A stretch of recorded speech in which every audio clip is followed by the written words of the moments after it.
The Legend of Sword Lake.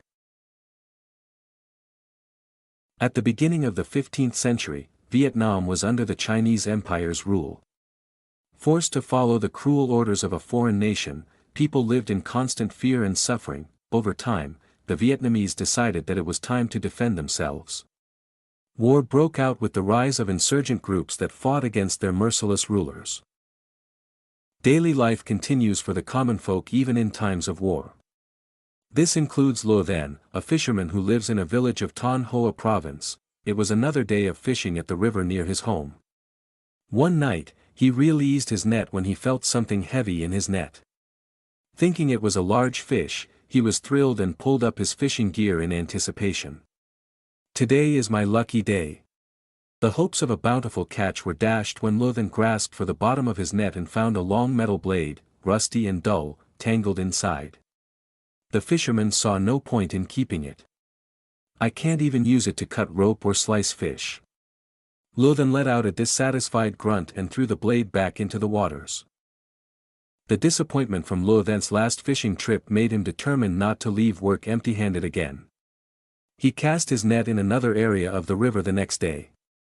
Instead of lively fishes or scurrying crabs, he caught the same metal blade from before. This happened a few more times until Lo Then finally decided to accept his fate. Perhaps this is the will of the heavens. He brought the curious object home and kept it in his hut. Not long after, Lo Then decided to join his fellow countrymen in their fight for a better life.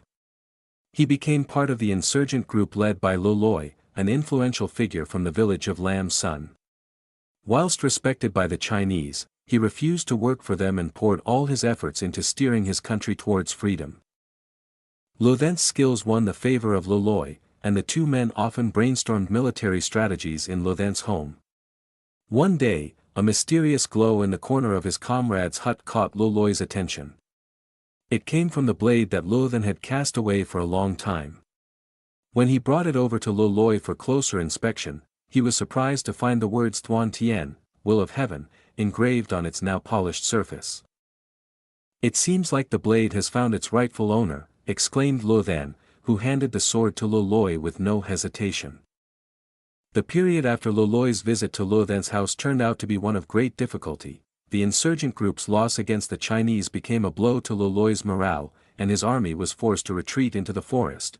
Lo Loi climbed onto the branch of an old banyan tree to hide.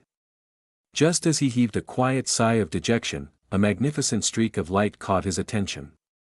Its source seemed to come from a nearby branch.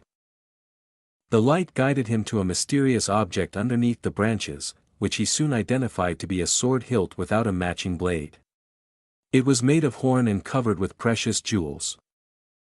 As soon as Lo Loi returned to the military base, he placed the hilt onto the sword presented by Lo Then. It was a perfect fit.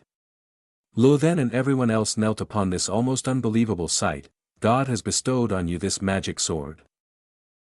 After this event, Lo Loi's army bounced back from defeat. With the magic sword, Lo Loi gained the strength of 1,000 men and won the subsequent battles against the enemy troops. The Vietnamese eventually claimed victory over their homeland. Lo Loi was crowned as Emperor Lo Tai Tu after the war and founded the Lo dynasty. He was content to see his people living peacefully and in safety.